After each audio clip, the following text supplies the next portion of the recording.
Good afternoon and welcome to this webinar where we're going to explore themes of emotional resilience and wellbeing amongst social workers. My name's Sarah McMillan and I'm a social worker and a professional officer with SASWA, which is the Scottish Association of Social Work, part of BASWA UK.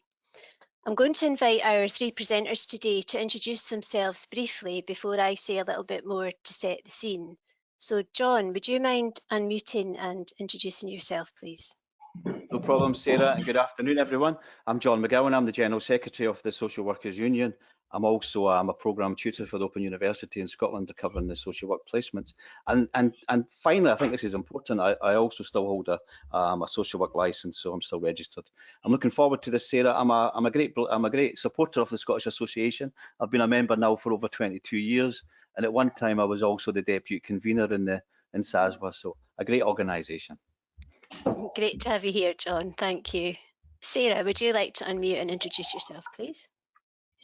Hi, I'm Sarah Rose. I'm currently a teaching fellow in social work at the University of Edinburgh, and I'm also just coming to the end of a PhD there as well, so I'm going to be talking a little bit about that today.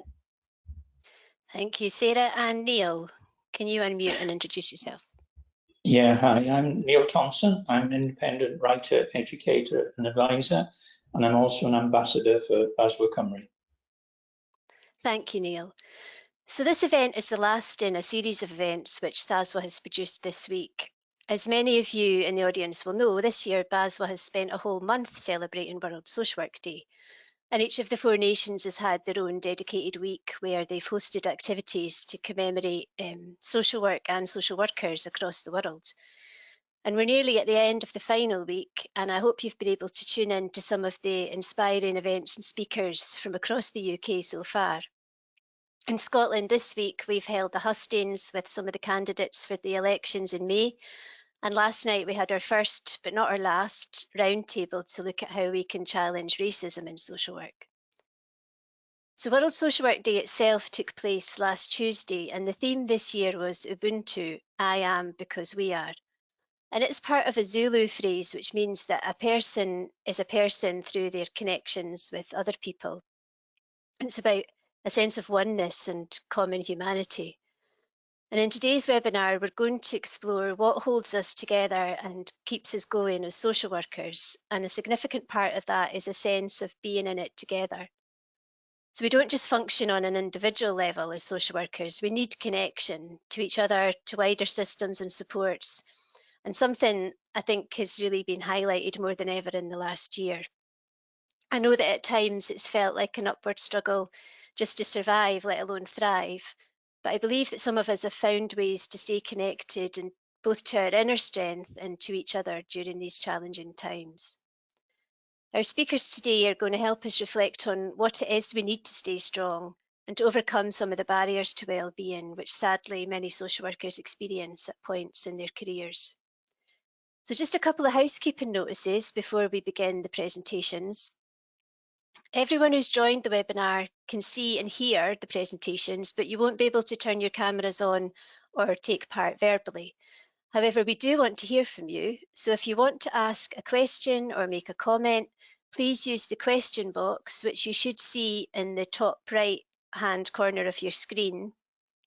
And you should be able to click on the chat or the question box and put in comments or questions. And we're going to leave some time after the presentations to put some of these to the panelists. And in your control panel, you should also see a resources section. And in there are some documents which you can click on to download. And you'll also find a copy of the presenter slides in there. So I'm going to hand you back over to John just now, who's going to give us our first presentation. So John, can you unmute and can we have John's first slide? Oh, we've got John's first slide. Thank you. Thanks, Sarah, and I welcome the opportunity to be part of the session today, especially during our World Social Work Month. In this presentation, I'm aiming to cover quite a lot over the next 10 minutes, and I've structured this via several PowerPoints, and hopefully it will not be death by PowerPoint, but I thought this process was useful as I'm happy to share the slides if required later. It also saves you looking at me for 10 minutes, and I'm desperately in need of a haircut like everyone else. So I'm also looking at exploring in this presentation some of the recent concerns about social work that have been raised by our membership, and I will reflect on the recent research from Dr. Ravi Eller at Bath Spa University. Then finally, I'll look at some wider solutions regarding promoting change in the profession.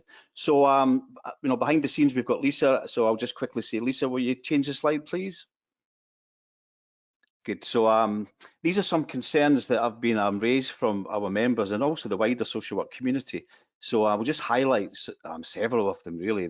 The first one you can see quite clearly looks at that describes that the working conditions are not really fit for the social work task, and reflect on that. Some of the examples were related to obviously hot desking in the workplace, and also not enough admin support and limited IT. So there was a lot of concerns that have been expressed from our members. Our next issue was the worry in increasing caseloads. And again, this old factory caseload could mean sort of different things, but really the concern was that the rise in allocation, the work to the social work staff already overburdened. And a large percentage of social workers were looking to change career, and we'll look at that later on in this presentation. Again, there was a limited focus on recruiting more qualified permanent members of staff and the overuse of agency staff. Now, agency staff are very skilled and sort of good at what they do, but more importantly, it's required for social work teams to have a good gel, and that's achieved by having a regular full-time pool of staff. So again, that was a concern. There was a concern raised about inadequate support for social workers dealing with grief, not only personal grief during COVID-19, but also dealing with the very people we work with in relation to understanding and helping them with their grief and signposting them to other organisations. Again, social workers on average were working 11 hours extra per week, and we'll come to that later on, but I think we can all reflect on that we all work probably more than our allocated hours. And social workers, again, a concern was having to work while ill to clear the workload, and again, I'll cover that in a slide in a little while. And again, there was lack of proper supervision. Supervision was a key aspect really in all the feedback we've received from social workers, and there was social work managers really should have adequate training. So not a cheerful group, but I think that hopefully you don't experience all of them, but I'm sure that a lot of people watching this will be able to relate to one or two of them.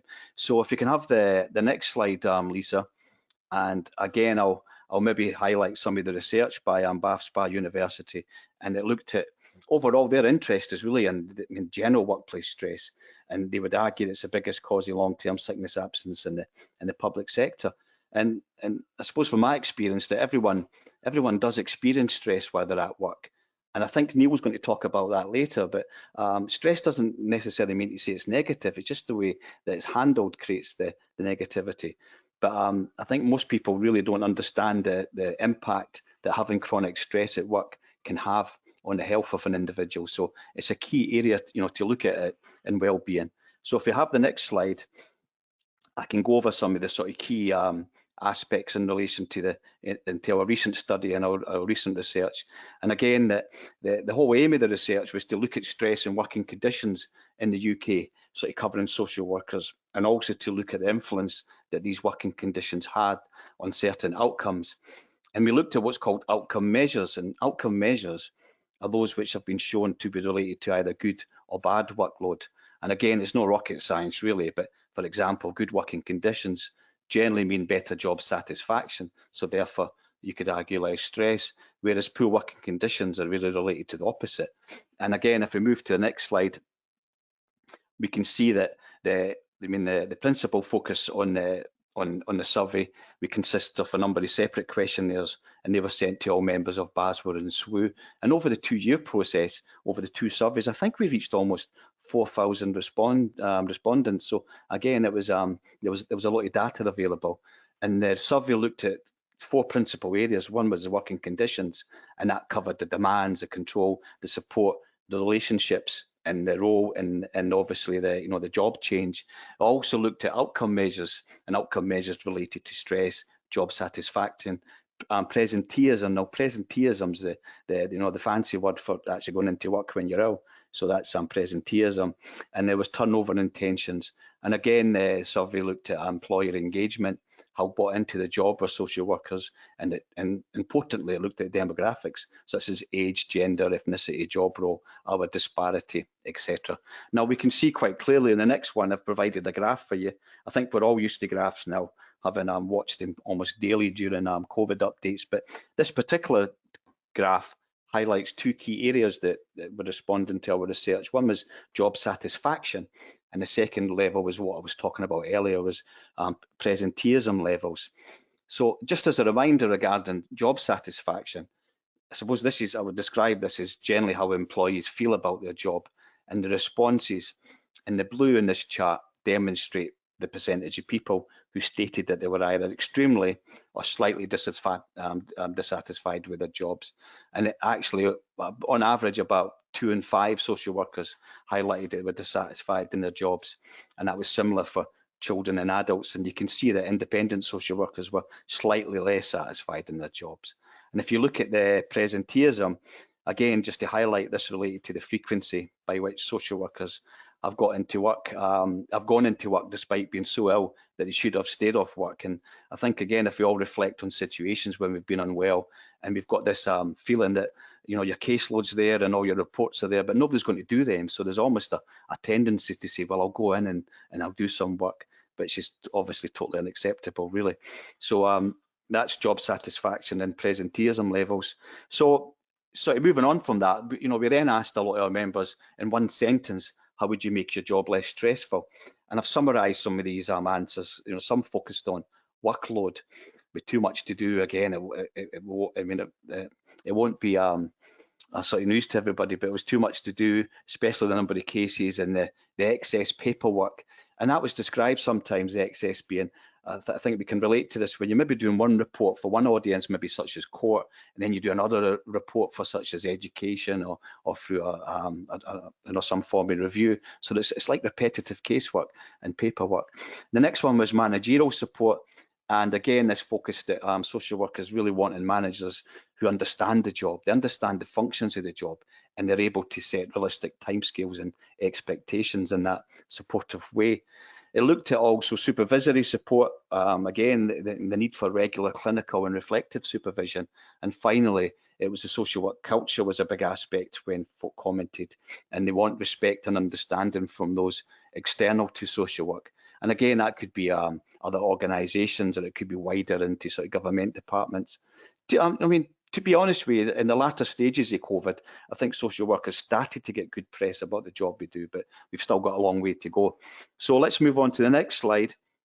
And I'll tell you what was found, really. And again, it won't be news to you, but social workers have too many cases, resulting in them working on average 64 days a year of unpaid overtime. The second one was the levels of stress and poor working conditions. That our research highlighted that over half of social workers intended to leave the role within the next 17 months. And I've put a date there of August 2018, and if you monitor that date and up to 2 years late after that in the 20s, that, you know, these stats were quite apparent, where local authorities reporting at least up to 40% of the social workers moving on or leaving the profession. And just finally, it can take up to 5 years to qualify. I think it's worth reflecting on that. Really, there's a lot of people who do undergraduate or qualifying courses, and if they're leaving the profession, then that's causing a real problem for local authorities, and also perhaps the costly contract workers.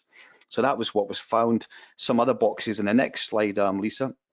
We can see that over the past 24 months, the working conditions have worsened across the UK. On average, social workers spent just 20% of their time face-to-face with children.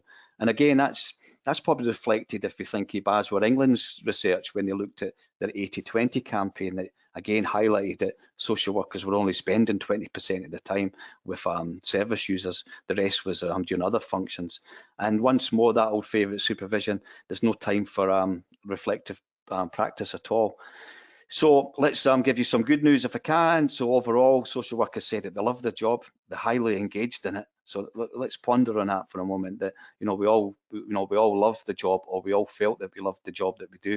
However, too much is expected with too few resources, and of course, underfunding means increased demand.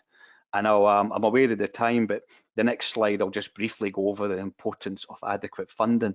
I think we all need to understand that the funding for social work, albeit there's money from, you know, from national governments, but locally some of that money comes from funds such as council tax and other sources. And if that's not forthcoming, then that's going to have an impact on furnishing and resourcing social work teams. But the wider sense is this dreadful Conservative government, and absolutely dreadful sort of government with the decisions, that we can see probably another period of austerity coming. And again, reflecting on the past 10 years and the impact on the very people that we work with, and also our own communities and the drain of money, I think if there's another period of that, it's worth reflecting on the impact for social work. So some of the solutions for organisations and social workers is a SWU and BASWA toolkit, and there will be a link on the type box somewhere coming up soon. You could download that if you've not got it. And the toolkit is available to help practitioners, employers and leaders achieve better working conditions. And there are two elements. There's a practical guide and there's a supported assessment guide. In the next slide, we can see the lovely Claire in the community. She's obviously found the wellbeing toolkit, but unfortunately she's tripped over it. Obviously the toolkit doesn't look like that, but thanks to Harry Vennon, he's captured that nicely. Moving on to the next slide. Again, just for you to represent that, some of the own referrals to advice and representation, they've significantly increased, as you can imagine. And there's been concerns in key areas such as professional practice, bullying and harassment, contractual issues, discrimination, physical health, and of course mental health. And I'll just finish with a few wider solutions now. The next slide will start them off, and the wider solutions we'd look at is that social workers need positive professional working conditions. Social workers need to reduce stress factors and be provided with wellbeing support, not just a tick box support, but really meaningful. And that's the same for the management training for social workers, that social work managers are going up the ladder far too quickly, and they need the skills to enable them to do the job. And the final next slide would be wider solutions would be join a trade union and a professional association. Now, of course, you wouldn't expect anything otherwise, but I'll be encouraging folk to join the specialist union, which is a social workers union. We're growing membership, but ultimately, if you join another union, that's great because you're signing up to a trade union and you're being represented. But of course, join BASWA as well. Wider solutions would be to create meaningful opportunities for professional development, time for reflective supervision to work through complex cases, to have a manageable caseload and a consistent approach to caseload allocation, and finally, just what I said earlier, reverse the blame culture and give social workers respect and positive support. So I've really set the scene on what's to come, and hopefully finally the last slide, that if you've got any questions, then you can maybe ask my colleagues for that. So I will speak to you all hopefully later on, and thanks for that. That's great. Thank you, John. I'm sure a lot of people in the audience will be able to relate to some of the concerns that you've outlined about working conditions and how some of these have increased during COVID. And I know that the surveys that BASWA have put out to members have showed that there are significant concerns and some challenges have increased during COVID, but also good to see that there are some solutions out there. And I would encourage people to click on the toolkit and have a look if you haven't already done so. And as John said, if you have any questions, please put them in the chat box and we'll come to them at the end. So I'm now going to hand over to Sarah, who's going to talk about some of the research that she's done on emotional resilience in social workers. Thank you, Sarah, and hello to everyone. I'm going to talk a little bit about my PhD research that I've been doing for the past 3 or 4 years. So it's on the emotional resilience of social workers, and I'm going to be talking about quite a specific aspect of this, which I've called finding balance. If we could move to the next slide, please. So I'll just give you a really brief background to my research. It's specifically about social workers and local authority adult services, which is my own background, but the findings are really applicable to social work more generally. I interviewed 28 social workers and 8 managers, who I'm going to refer to as the participants. And my approach was social constructionist. So what this means is that I didn't provide a definition of resilience to the participants. Instead, I wanted to see how they understood and experienced resilience. So in other words, how it was constructed within the context of their social work role. Next slide, please.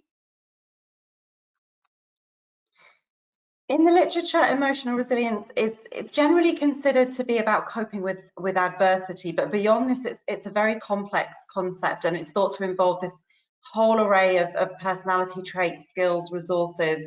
More recently, there's been an emphasis on more of the external social context, And this was due to criticisms that resilience was being used to focus too much on the individual responsibility without taking into account wider circumstances. And for social workers, I suppose, this is a lot about taking into account working conditions, the kind of things that John was highlighting, rather than just expecting social workers to be personally resilient in order to cope with all of that.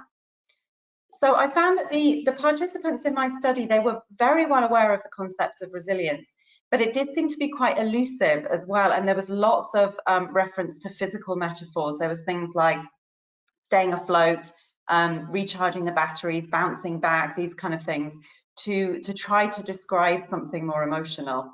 And there were also some kind of contradictions, and not in the understanding of resilience at all, but more in the experience of resilience. And if we move to the next slide, I'll explain a bit more what I mean by this. So it seemed that some aspects of the social work role could be both sources of adversity and sources of resilience. So if you think about going on a 2-day training course, this might build your resilience because you develop skills and knowledge that might make you feel more effective in your role, which boosts your resilience. But it might be a source of adversity at the same time because you take a couple of days out of the office, you go back and you've got this big backlog of work to get through. And this is very much about the person in environment that we often think about in systems theory in social work. It's about the impact of the context and all the different aspects of a social worker's life. There seem to be a few particular areas of the social work experience where resilience was found somewhere on what I've called a spectrum. So that's a point of balance in between two extremes. And I'm going to talk about a few that I identified. So if we could move to the next slide. So here I've just listed them, and we're going to talk about or think about each one in turn. So if we could move to the next slide, and I'll talk a bit about emotional detachment and vicarious trauma. So for the social workers I spoke to, contact with service users was generally really highly valued. John referred to that as well. And many talked about the importance of showing empathy, but empathy has, I think, quite a complex relationship with resilience. Resilience can be depleted by empathizing to the point where you begin to take on the emotions of the person, and it can become vicarious trauma when you become traumatized by the experience of another person. But equally, it was felt that too much emotional detachment. So there's this picture of a lovely aloof cat just, you know, turning its back and walking off.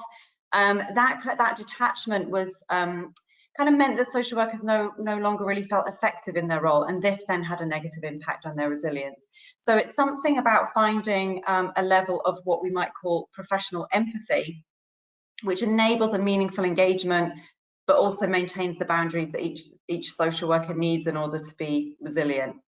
Next slide, please. So the next spectrum is rumination and escapism.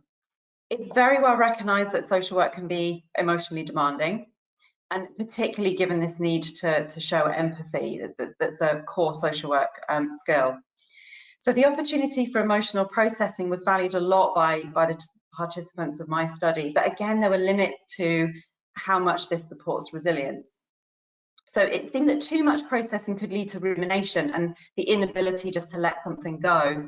And that there needs to come a point when, as one participant put it, we need to put it back in the box. So we need to just kind of wrap it up and move on. The process has to be completed in order that we can then move on.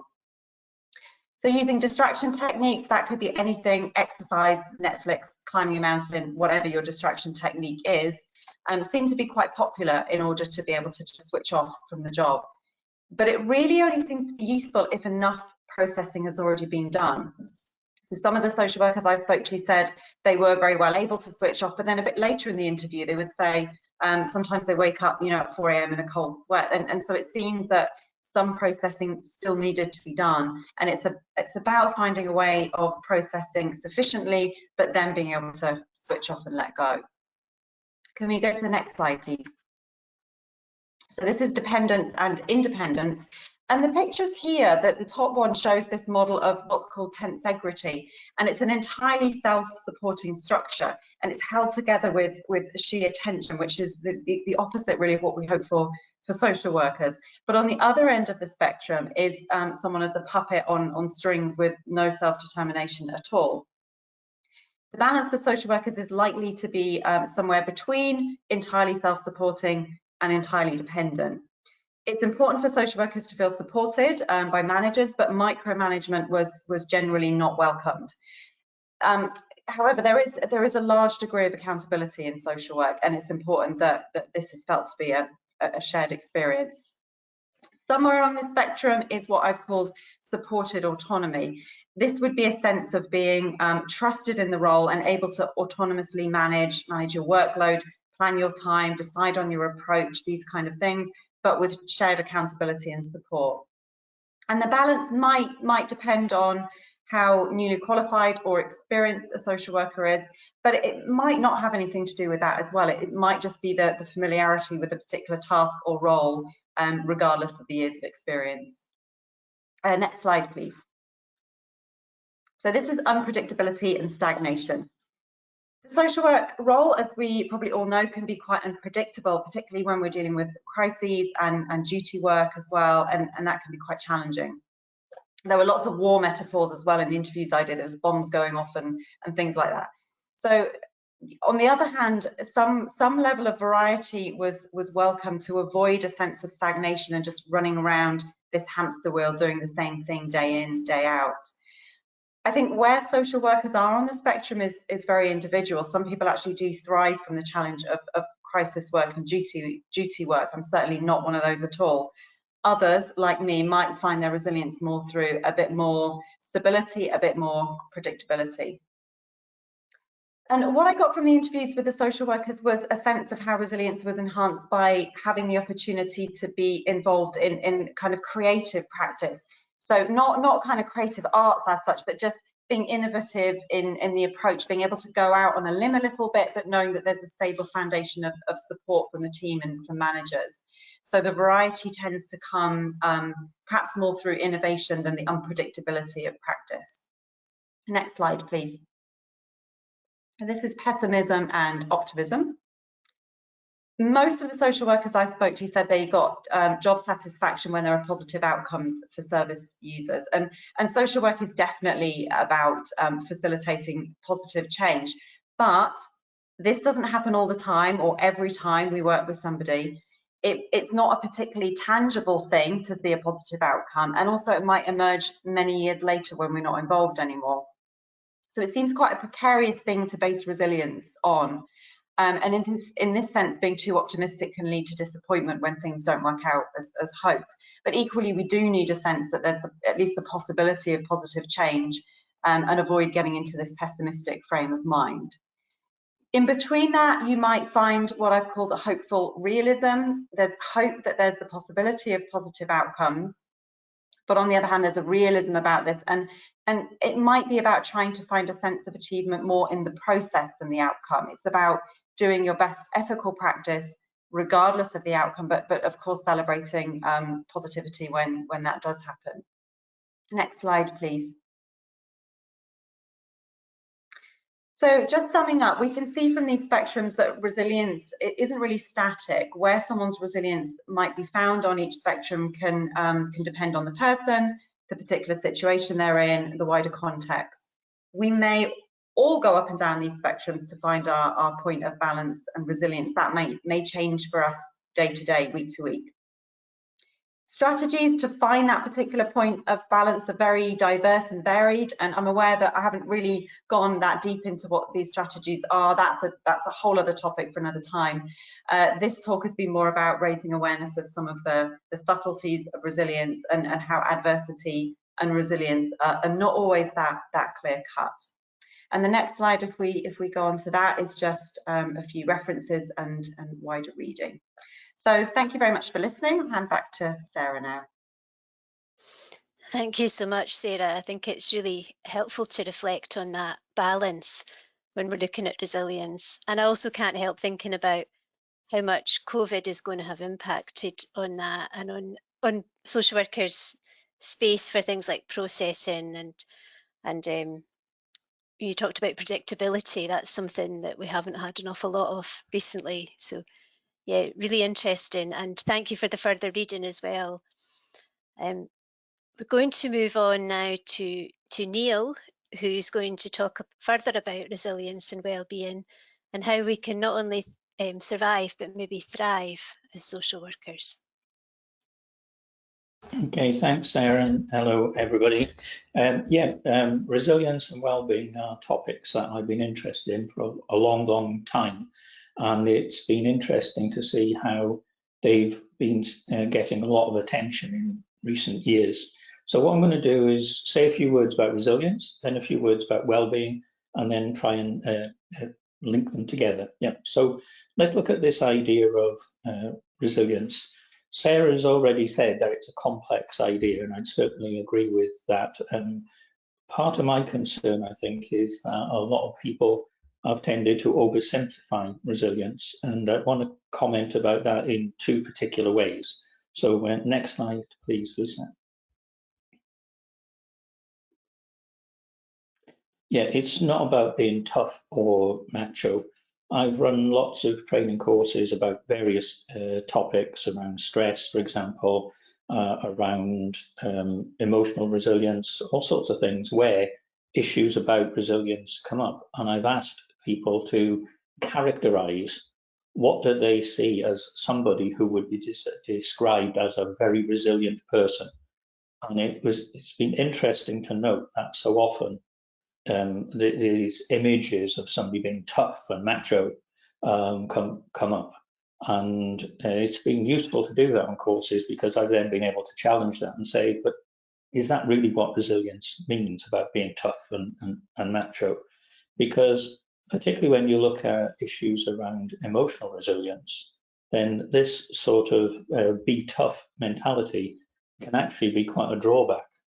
I'm going to be saying a few words about stress in a little while, but for now, I just wanted to say that this has been recognised for a long time, that one of the problems around stress is people not addressing it fully, thinking that it's a sign of a weak individual, and therefore what emerges is this sort of be tough macho approach to stress. You know, you've got to be tough to work here sort of mentality, which can mean that people who are struggling for whatever reason are discouraged from asking for support or putting their issues on the agenda. So this idea that resilience is about being tough or macho is basically dangerous. So that's one of the two oversimplifications I want to challenge today. Okay, next slide, please, Lisa. Also, what I want to challenge is the idea that resilience is an individual characteristic.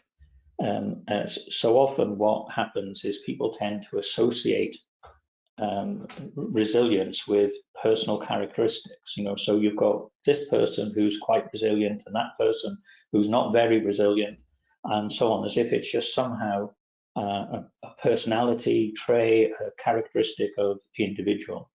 And this has been an assumption for a long, long time, but we're now seeing that start to be challenged quite strongly.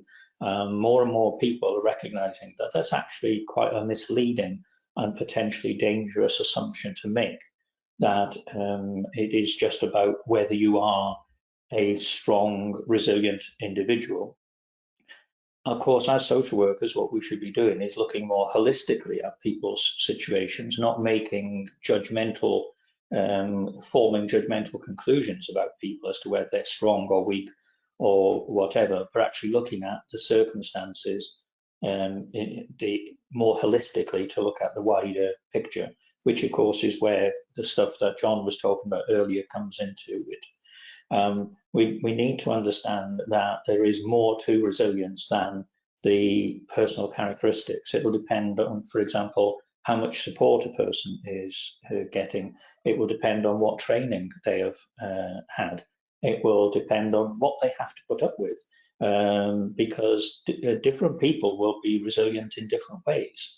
So some people may be quite resilient in terms of certain challenges in their life, but struggle with other challenges in their life. So the idea that it's something you've either got or you haven't, or you've got to a certain extent, or a greater or lesser extent, is, as I say, a gross oversimplification of some complex issues. So there's much more to resilience than this. Okay, I'll come back to resilience in a minute, but for now, I want to move on to my second topic, which is well-being. So next slide, please, Lisa. Thanks. Yeah. So well-being is one of those terms that has become quite a buzzword in recent years. People are using it often in different ways, in different circumstances. But to be clear, the way I'm using it here is in the sense of quality of life, that it's linked to health.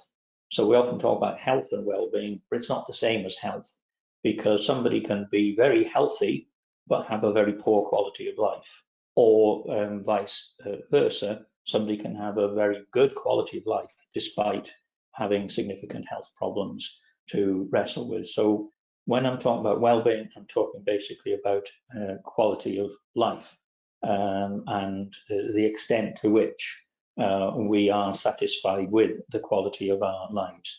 Okay, next slide, please, Lisa. Yeah, now, well-being is another issue, another topic that tends to be oversimplified. And one of the ways in which it tends to be oversimplified, in my experience, is that the emphasis tends to be on the individual. So when it comes to well-being interventions, in other words, steps taken to improve well-being, to challenge problems and issues that people are struggling with, if we're going to be able to move forward, we need these well-being interventions, to use the technical term. But my work has shown that what tends to happen is the majority of focus tends to be on the individual. What can the individual do to become more resilient? But there's more to it than this, and that's where this idea of a well-being interventions continuum comes into it. So next slide, please, Lisa.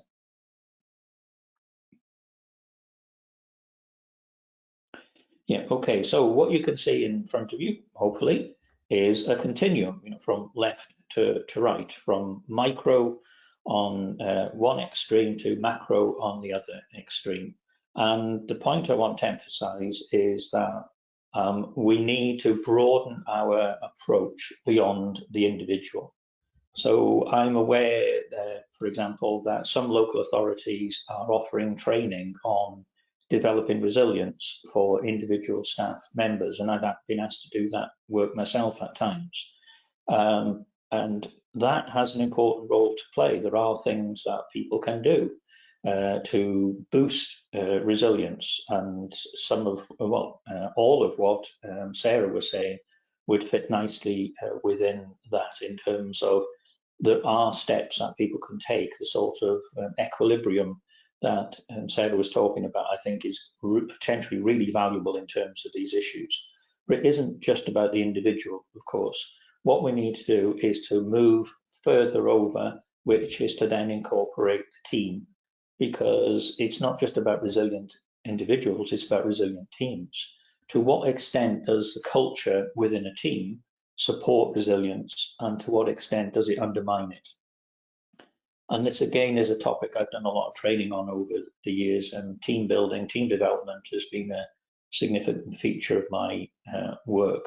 And what's become very clear to me over the years is just how crucial teams are. A positive team that's supportive, that is working well, where people feel they belong, where they feel that they're valued, they're supported, and they're safe, that can have such a huge positive impact in terms of well-being. But there are also teams where that doesn't happen, where there's little or no support, where there are all sorts of unresolved conflicts and tensions, and actually the team is part of the problem rather than part of the solution. So if we're talking about well-being interventions, then we definitely, as far as I'm concerned, need to move beyond the idea it's just about boosting the individual resilience of staff members. It's also about looking more at what do we need to do to make for more effective teams. Now, one of the issues about stress is what it can do is actually push people apart. Sometimes it pulls people together, but what it often does is it pushes people apart. People withdraw into what I call a security bubble. They feel that they're under too much pressure, they are not getting enough support, so they withdraw into themselves and just focus on their own issues. And when that happens, teamwork goes out the window, and that then creates a vicious circle. But it isn't just about teams either. We've also got to look at another way of broadening out the picture, to look at the organization itself. One of the things I've been studying and promoting for many years now is the idea of leadership. And for me, leadership is about shaping culture in a positive direction. The culture of an organization is hugely influential. It can make such a difference to individuals and to teams. So one of the things I think we need to do is, if we're going to take resilience and well-being seriously, is we need to look at organizational culture and how leadership can play a significant part in creating and sustaining cultures that nurture resilience and promote well-being. And then just to finish off, in terms of this continuum, there is also the societal level, the social level. If you think about the world of work, then the way it works is very similar now to way back when we used to send children up chimneys. It's still based on the idea that the employers are in a position to exploit the employees. Whereas what's increasingly being talked and written about these days is we need to move to a different model of work, which is not about employers exploiting employees, but employers exploiting the opportunities of helping employees to achieve the best results. And that's where workplace well-being, of course, comes into its own. And then that in itself will support resilience. So that's the continuum of well-being interventions. And I think if we're going to get anywhere, we need to take this seriously and not front load it, as it were, with mainly or exclusively issues around individuals. Okay, next slide, please, Lisa. Okay, I said before I'd say a few words about stress, and what I want to do is look at stress in a formal, legal or technical sense. We often use the word stress very loosely. We'll say, oh, this was stressful, that was stressful, and so on. But in the workplace, what's important is to recognize the health and safety executive definition of stress, which is where the pressures we face have reached the level where they overwhelm our ability to cope. In other words, stress is harming us in some way. Now, this is important because if we are not clear about that, we don't recognize that stress is a health and safety issue. Employers and employees are under a duty to safeguard staff from undue hazards. And stress, by which I mean levels of pressure that are harming people, come under this heading of health and safety as an undue hazard. So what we need to do is to be clear about the significance of stress in the workplace and to see it as a health and safety issue. The opposite of this, which is something that concerns me considerably, is that what will happen is you get what I call the normalization of stress. And what I mean by that is people just assume, well, if you work in this type of job, it's going to be stressful. You just have to learn to live with it. And that is not the case. There are things that can be done to prevent stress, to deal with it when it does arise. And what you've been hearing from John and from Sarah is all very important in terms of that. Next slide, please. What you may find helpful is to bear in mind this distinction between pressure and stress. It fits nicely with the health and safety executive definition. So pressure is neutral in the sense of it could be positive, it could be negative. So pressure can be positive in the sense that it can be stimulating, rewarding, energizing.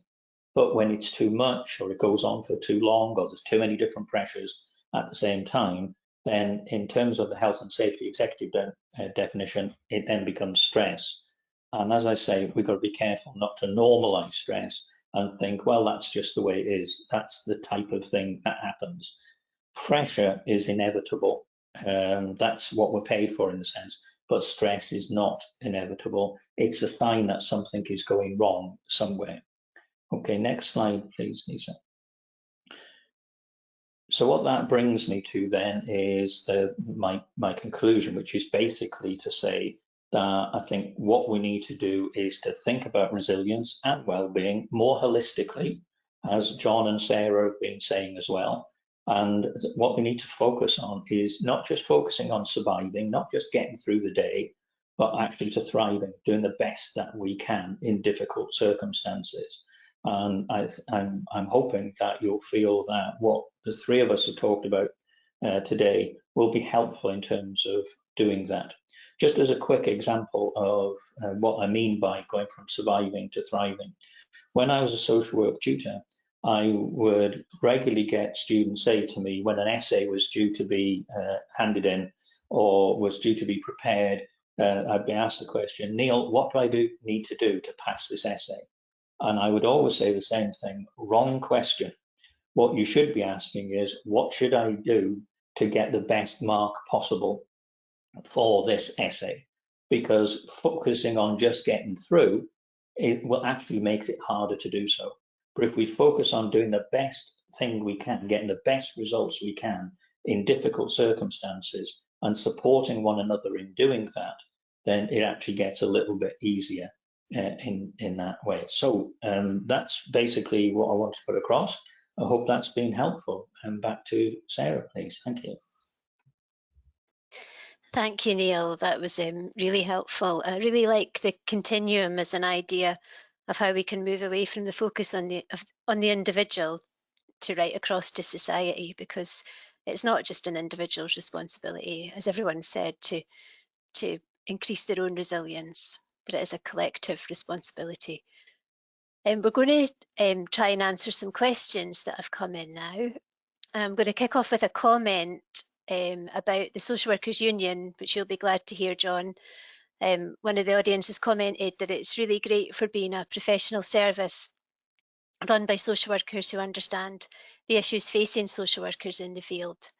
So that's valuable feedback for the Social Workers Union. And remember that they are there to support social workers who are experiencing difficulties in the workplace. And just on that point, I'd also like to point out we've got the professional support service as well in BASWA, which is a free service that members can access to get support around practice issues or wellbeing issues. So questions. So one of the questions we've got is, without adequate funding of social work services, how can issues of wellbeing and resilience be addressed? I think we'll maybe put that to Sarah first. Yeah, it's a good question, and I think it's very difficult because of all these, you know, more organisational or structural issues that Neil and John particularly focused on. You know, that does create these pressures and possibly stress on social workers that mean that it's actually much harder to feel resilient in the role. You know, I think funding of social workers is, you know, is one of the key issues really. The balance between, I also like Neil's idea of this continuum, and I think that, you know, in the absence of that, which, you know, the situation we're in at the moment is that, you know, I think everyone would agree, inadequate funding, then perhaps we do need to look at, you know, resilience like lower down the continuum. What can the team do? What can the organisation do in these quite limited conditions? But yeah, it's a key thing that really needs to be addressed. Thanks, Sarah. John or Neil, would you like to come in on that question? Yeah, I'm quite happy to answer that briefly. I think that journey starts during your actual training. I think if you can plant the seed with your practice teacher or your practice educator in your your placements, then you can start thinking about that. You know, so when you go into practice, there's an expectations that, you know, that you want that as part of your ongoing sort of development. So I would set the scene to say that anybody listening to this who's a social work student, to talk about the, you know, the well-being aspects as a student, even in your teaching sessions and with your placement tutors, and then expect that in your workplace, and even insist when you're getting supervision, as if you're getting supervised, is to add that onto your actual agenda and to look at that as a solution, and obviously a two-way process. So just a few thoughts there, Sarah. Great, thank you, John. Neil, did you want to come in? Yeah, just briefly to add to that, I think one of the things that we need to remember is that the demand for social work is infinite and the supply is finite. So we're always going to be in a position where the need for resources outstrips the supply of resources. So even if we doubled the budget tomorrow and doubled it again next week, we would still find that we're struggling in terms of resources. And I don't want anybody to misunderstand. I would certainly want us to have more resources than we've got now. But I think what I would want to add is that we've got to recognise that where both resilience and well-being come into the picture is when we pull together and support one another through the difficulties, whether that's due to a lack of resources or due to austerity or due to anything else. What it should be doing, hopefully, is creating a sense of solidarity, that we come together and support one another. That's why I mentioned in my presentation this danger that people see stress as being the norm, and as a result of that, they then sort of withdraw into themselves rather than pulling together to say, no, stress should not be the norm. Stress is a sign that something's wrong. Let's pull together and see what we can do about it, which of course is then where unions come into it and professional organisations. Okay, thank you, Neil. And we've got a question here relating to Neil's comments about resilience not being about machoism. And this audience member says that they often feel that being resilient is almost coveted in our work environments, and wondering if the weighted male presence in upper management adds to this idea of machoism in social work, and would like to hear the panel's thoughts on how to challenge this view other than through peer support. Would any of the panelists like to try and answer that question? Yeah, well, I suppose as it was based on my presentation, I should have a stab at answering that. I think it's, for me, it's part of this leadership issue that I raised, that we have to ask ourselves what sort of culture exists in our social work organisations, and do those cultures help or hinder? And if there is a culture where being resilient is seen as something macho and can therefore be used as part of a blame culture to criticise people who are struggling for not being tough enough, then that's, to me, that speaks volumes about the quality of leadership that we have. So I think it's part of what's already happening, in a sense, is that there is more of a drive now to promote better and more effective leadership in social work. And for me, part of that would be challenging this idea that you've got to be tough, you've got to be macho, rather than it is tough. It's tough, not we're tough, it's tough. And the way to deal with that is to pull together and support one another. And that includes managers of any level, as far as I'm concerned. That's great, thank you, Neil. Sarah or John, do you want to come in on that?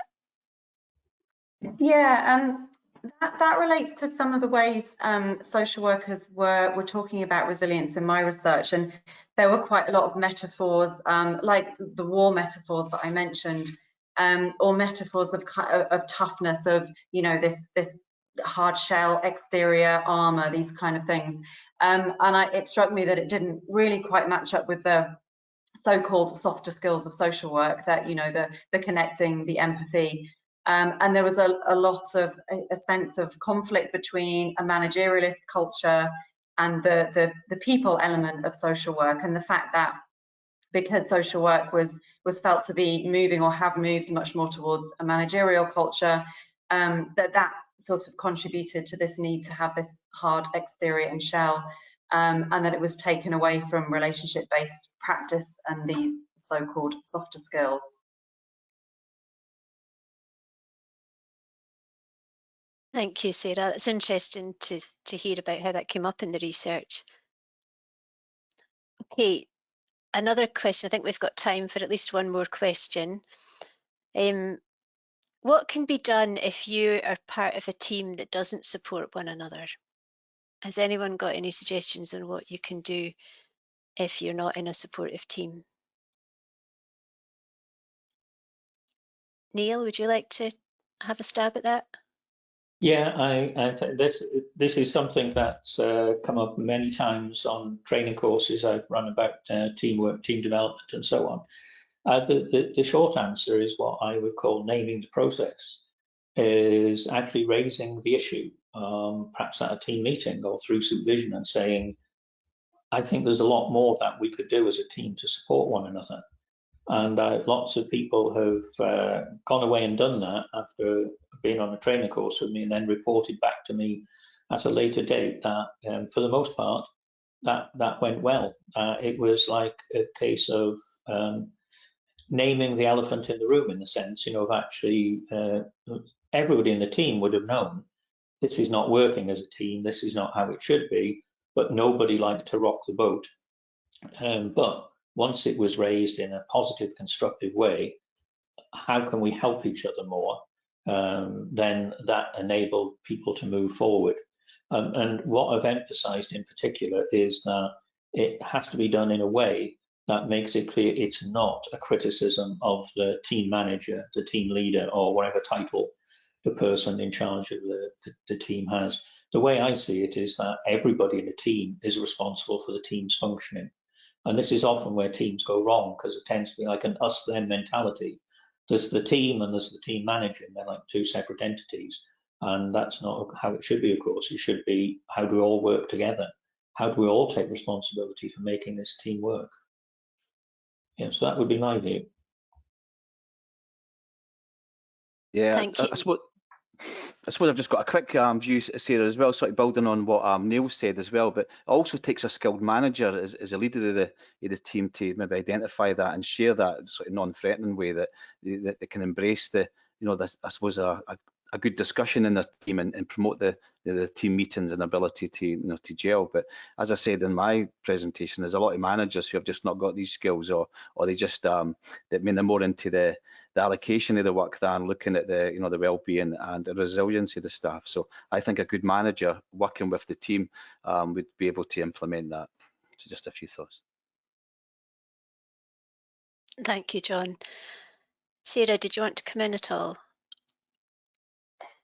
Yeah, I think one of the things that struck me as well in my research was that friendships almost, or really positive relationships often developed quite naturally within teams, to the point where, particularly with kind of well-established teams, where social workers stayed for a while, they became genuinely friends, and that really created or contributed towards a very supportive team culture. So I think that opportunities within a team for these kind of social informal connections to be made is really useful.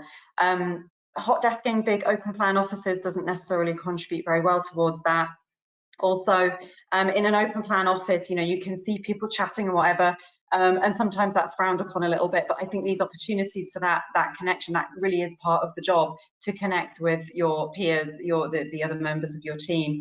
There should be the opportunity for these informal connections to grow, because they are very supportive often. Okay, thanks all of you. I'm going to wrap up now because we've just got a couple of minutes to go. So I just want to say thank you to all our presenters. Lots of food for thought there. We could have spent an awful lot longer on this subject, and there are lots of links to further reading. And we've got contact details up on the slide here. Each of the presenters would be happy to answer any questions you've got if you want to contact them directly. Also, just to say, that resilience is really important, but it doesn't just rest with the individual, and our employers and systems should be there to make us stronger. And one way we can do that is by being part of professional associations and unions, as we've already mentioned. And we have a number of forums within BASWA that can help you to feel connected with other people. So check out what we've got going on. And thank you to everyone who attended, and a final thank you to our presenters.